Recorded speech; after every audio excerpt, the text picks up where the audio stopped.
వర్తింపజేయాల్సిన అవసరం ఉన్నది. ఆనాడు నిజాం సర్కార్ 1908లో వరదలు వచ్చినప్పుడు హైదరాబాదు నగరంలో వేలాది మంది చనిపోయినప్పుడు ఆ రోజు మోక్షగుండం విశ్వేశ్వరయ్యను ఒక ఆర్కిటెక్టుగా ఇంజనీర్గా నియమించి ఉస్మాన్ సాగర్ హిమాయత్ సాగర్ను నిర్మించడమే కాకుండా వకారాబాద్ నుంచి వచ్చే మూసా ఈసా నదుల యొక్క వరదల్ని నియంత్రించి హైదరాబాద్ నగరానికి తాగునీటి సమస్యను పరిష్కరించడమే కాకుండా ఈ హైదరాబాద్ సిటీని లేక్ సిటీగా లేక్స్ అండ్ రాక్ సిటీగా ప్రపంచంలోనే ఒక గొప్ప పేరు నిజాం సర్కార్ ఆనాడు హైదరాబాద్ నగరానికి తీసుకొచ్చిండు. ఇవాళ ఆనాడు నిజాం చేసిన అభివృద్ధిని పరిరక్షించుకుంటే ప్రపంచ చిత్రపటంలో హైదరాబాదు నగరంతో పోటీ పడే నగరమే లేదు. కానీ కాలక్రమేణా కబ్జాదారులు లేదా ఆక్రమించుకోవడం వల్ల హైదరాబాదు నగరం యొక్క సుందరీకరణ దెబ్బతింటున్నది. ఈరోజు హైదరాబాదు నగరంలో చిన్న వర్షం వచ్చినా వరదలు వస్తున్నాయి, ట్రాఫిక్ జామ్లు అవుతున్నాయి. వీటన్నిటిని కూడా పరిష్కరించుకోవాలన్న ఆలోచనతోనే ఈరోజు మన ప్రభుత్వం ముందుకు వెళ్తుంది. भाई बहनों, जो मंच पे बैठे हुए हमारे एमआईएम पार्टी के अध्यक्ष असदुद्दीन ओवैसी साहब, हमारे बचपन के दोस्त, आप लोगों को कितना पता है या नहीं मुझे पता नहीं, 35 साल पहले जब हिमायत नगर में हम अकबरुद्दीन साहब ने जब कॉलेज को जाते वक्त हम लोग सब मिलते थे, मेरा बचपन का दोस्त थे उन्होंने। आज सलार साहब ने जो वादा किया था आप लोगों से जोड़कर ये शहर तरक्की करने के लिए सलार साहब ने जो कोशिश किया, उनके वादों पे आज असदुद्दीन ओवैसी साहब, अकबरुद्दीन ओवैसी साहब ये हैदराबाद तरक्की के लिए जितना मेहनत कर रहे हैं, पूरा दिल लगा के हैदराबाद शहर को आगे ले जाने के लिए कोशिश कर रहा है। उस दिन उर्दू हॉल गली में हिमायत नगर में हम घूमते थे, तब हम नहीं सोचे वो एमआईएम का एमएलए फ्लोर लीडर बनने वाले हैं, हम तेलंगाना के मुख्यमंत्री बनने का। मगर आज के तारीख में उनको बैरिस्टर असदुद्दीन ओवैसी साहब को मुझे ये हैदराबाद शहर को बचाने का, ये हैदराबाद शहर को आगे ले जाने का जिम्मेदारी मिले। आज राजनीति कुछ नहीं, चुनाव हो गए, राजनीति खत्म हो गए। आज हैदराबाद तरक्की के लिए हम लोग दोनों मिलकर एमआईएम पार्टी के साथ कांग्रेस पार्टी जोड़कर हैदराबाद शहर को तरक्की करने के लिए हम लोग कोशिश करेंगे। जिस दिन चुनाव आएंगे उस दिन हम लोग राजनीति करेंगे। मगर एक बार चुनाव खत्म होने के बाद कब सोचे नहीं। आज मैं एक बात जिम्मेदारी से कहना चाहता हूं। आज सवेरे 12 बजे मेरा बात हुई नरेंद्र मोदी जी से। चरलपल्ली टर्मिनल स्टेशन का इनाग्रेशन था, जो में प्रधानमंत्री जी आए थे, तो मैं प्रधानमंत्री जी से गुजारिश किए, हमारा मेट्रो रेल जिस दिन कांग्रेस सरकार ने बनाया, हिंदुस्तान में दूसरे मेट्रो रेल था। मगर तेलंगाना बनने के बाद 10 साल पिछले सरकार ने कुछ कोशिश नहीं किए।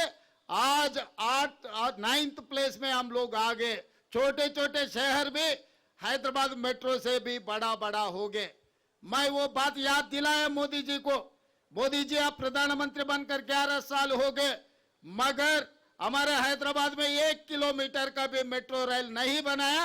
जो खासकर गौलीगुड़ा, फलकनामा, चंद्रायन गुट्टा तक 7.5 किलोमीटर जो मेट्रो का था, एक कदम भी, एक ईंट भी नहीं लगाया। इसीलिए हम फेज 2 हैदराबाद मेट्रो के लिए केंद्र सरकार को हमारा रिप्रेजेंटेशन दिया हुआ है। आप कैबिनेट में मंजूर करो, क्योंकि दिल्ली के बाद दिल्ली के साथ साथ हैदराबाद शहर है। इसीलिए हैदराबाद शहर में मेट्रो का एक्सपेंशन करने का जिम्मेदारी तेलंगाना सरकार ने लिया। इनका जो भी परमिशन है केंद्र सरकार में है। मैं ये नहीं सोचा वो भारतीय जनता पार्टी का और मैं कांग्रेस का, ऐसा सोचे तो काम नहीं होने वाले हैं। जब काम लेना है तो बराबर हिस्सा मांग के लेंगे। वो हिस्सा हमारे हैं, हमारे हिस्सा हम लेकर रहेंगे। इसीलिए मैं मोदी जी से कहा आप हमारे मेट्रो का परमिशन तुरंत दे दो।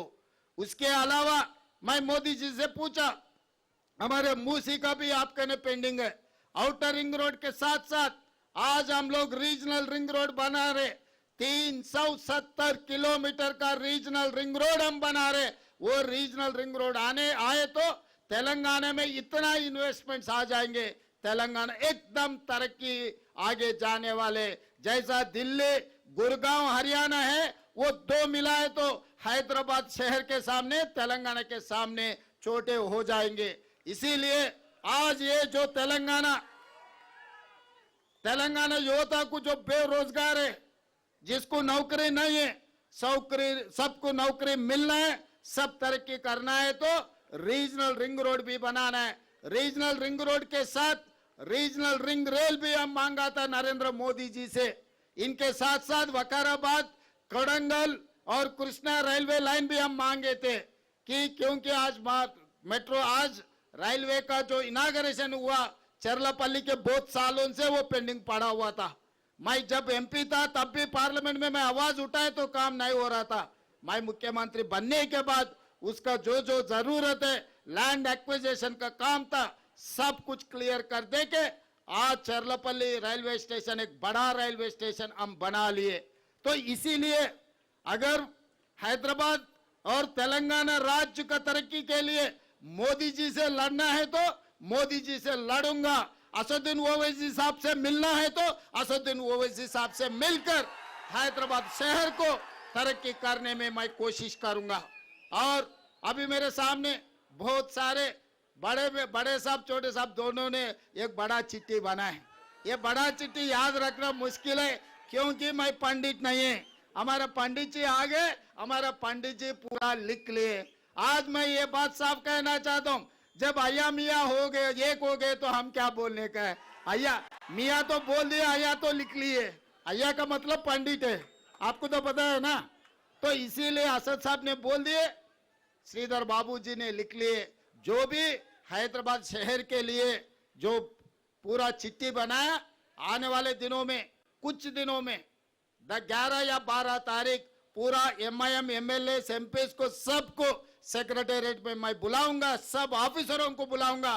क्योंकि आज यहाँ पर खाली म्युनिसिपल कॉर्पोरेशन के अधिकारी है, चीफ सेक्रेटरी, रेवेन्यू डिपार्टमेंट के अधिकारी लोग नहीं है। मैं 11 तारीख या नहीं तो 12 तारीख सेक्रेटेरिएट में मैं पूरा एमआईएम पार्टी नेता लोगों को, एमपी साहब और एमएलए लोगों को, सबको, एमएलसी लोगों को बुला के, ऑफिसरों को बिठा के हैदराबाद शहर के लिए क्या काम करना है, पैसे के लिए कोई सोचने का जरूरी नहीं है। वो ये ओल्ड सिटी, बार बार अपने लोग कह रहे ओल्ड सिटी, भाई ये ओल्ड सिटी नहीं है, ये ओरिजिनल सिटी है। इससे पहले मैं चंद्रायन गुट्टा में यही बात कहा, ये पूरा तेलंगाना में जो शहर है, जो सिटी है, जो ओरिजिनल सिटी है, वो सिटी है हैदराबाद सिटी। ये हैदराबाद सिटी के लिए, ये ओरिजिनल सिटी के लिए अगर पैसे कम पड़ा तो तेलंगाना सरकार रहने का भी कोई कामयाबी नहीं है, कोई काबिल नहीं है। इसीलिए जो हमारे सरकार में मैं आते ही रोड वाइडनिंग के लिए पैसे दिए, मेट्रो रेल के लिए पैसे दिए, फ्लाईओवर्स के लिए पैसे दिए, सीवरेज ट्रीटमेंट प्लांट बनाने के लिए पैसे दिए। आज मिरालम टैंक में एक अच्छा केबल ब्रिज बनाने के लिए दुर्गम चरू में आप उधर जाके देखना पड़ रहा है। 2 साल के बाद लोग इधर आएंगे, मिरालम टैंकी के ऊपर केबल ब्रिज देखने के लिए पूरा तेलंगाना से कोने कोने से लोग आएंगे। यहाँ ये जू पार्क के साथ साथ मिरालम टैंकी में केबल ब्रिज देखने के लिए लोग इधर हाजिर हो जाएंगे। तो इसीलिए अंडरग्राउंड ड्रेनेज के लिए, पीने के पानी के लिए, वैसे ही जो चारमीनार पेडेस्ट्रियल के जो प्रोजेक्ट है, अकबर साहब ने कहा, वो प्रोजेक्ट के लिए जो भी आप कह दिए, हर चीज के लिए पैसे तैयार है। काम करवा लेने का जिम्मेदारी आप लोगों का है। क्योंकि पूरा तेलंगाना में इधर उधर घूमने में मैं कभी अगर इधर नहीं देखे तो आप लोगों का जिम्मेदारी है। आप काम करवा लो, पैसे देने का जिम्मेदारी मेरा है।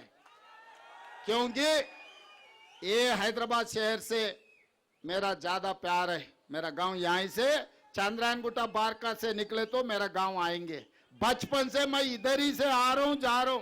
संतोष नगर से लेकर चंद्रायन गुट्टा तक ओल्ड सिटी में गली गली मुझे पता है। तो ये शहर को जब हम अच्छा करेंगे तभी अपना नाम रोशन हो जाएंगे।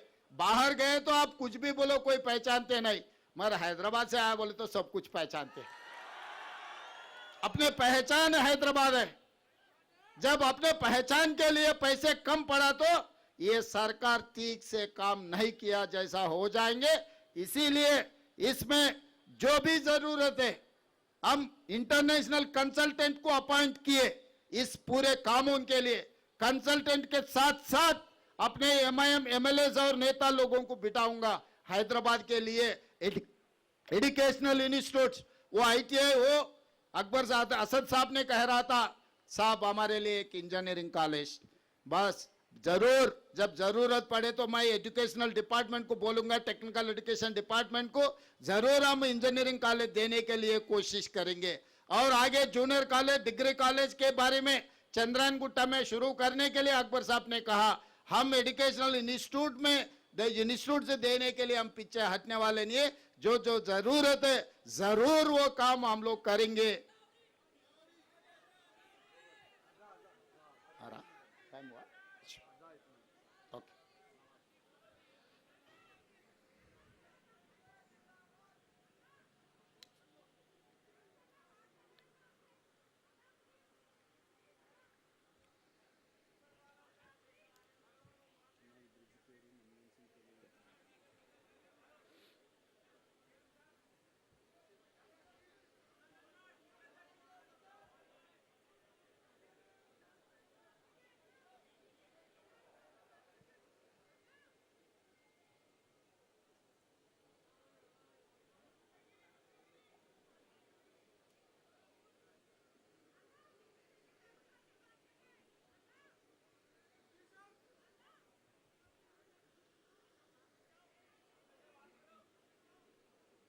बात कर सकते। हाँ, और उस्मानिया दवाखाना, निजाम सरकार ने अपने लिए उस्मानिया दवाखाना बना के दिए। आज उस्मानिया दवाखाना के वहाँ पर हाल देखे तो कोई भी परेशान हो जाएंगे।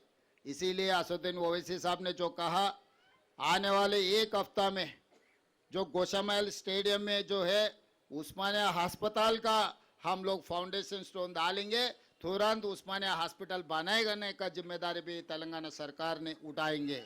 और जो भी जितने भी बोले हम अधिकारियों को भी बोल दिए लिखने के लिए। और आगे 11 तारीख या 12 तारीख में सेक्रेटेरिएट में बुला के साहब लोग ने जो जो कहा हैदराबाद शहर के लिए सब कुछ मंजूर करवा देंगे। और आखिरी में एक ही बात, जो फ्लाईओवर है एयरपोर्ट को जाने के लिए वो फ्लाईओवर का नाम पीवी नरसिंह राव का फ्लाईओवर है। ये भी फ्लाईओवर सीधा एयरपोर्ट को जा रहे। परसों जो शहीद हुए जो डॉक्टर मनमोहन सिंह जी का नाम ये फ्लाईओवर के लिए हम रख देंगे। क्योंकि जब पीवी नरसिंह राव जी प्रधानमंत्री थे, डॉक्टर मनमोहन सिंह ने फाइनेंस मिनिस्टर थे। देश के लिए 10 साल प्रधानमंत्री, इतना काम किए मनमोहन सिंह जी, उनका नाम याद रखना अपनी जिम्मेदारी है। अपना राज्य जो बनाए, तेलंगाना राज्य ने जो बनाए वो डॉक्टर मनमोहन सिंह जी ने। इसीलिए अपना ओरिजिनल सिटी में मनमोहन सिंह जी का याददाश्त रहना। इसीलिए ये फ्लाईओवर को मैं असदुद्दीन ओवैसी साहब और श्रीधर बाबू जी से गुजारिश करता हूँ, ये आप लोग मान लेना, ये इधर ये जो फ्लाईओवर को डॉक्टर मनमोहन सिंह जी का नाम रखेंगे, क्योंकि वो देश का नाम पूरा दुनिया में आगे लेकर गए। उनके नाम याद रखना, क्योंकि मैं फाइनेंशियल डिस्ट्रिक्ट में उनका स्टैचू लगा रहा हूँ। फिर बाद में बोलेंगे असद साहब ने साहब नया शहर में उनका पुतली लगाया, ओल्ड सिटी में कुछ दिया ही नहीं। इसीलिए ओल्ड सिटी में उनका नाम दे रहा हूँ। ये यहाँ जो फ्लाईओवर है मनमोहन सिंह जी का नाम रखेंगे। हमारे म्युनिसिपल ऑफिसरों को भी मैं आदेश दे रहा हूँ ये मंच से, ये फ्लाईओवर का नाम डॉक्टर मनमोहन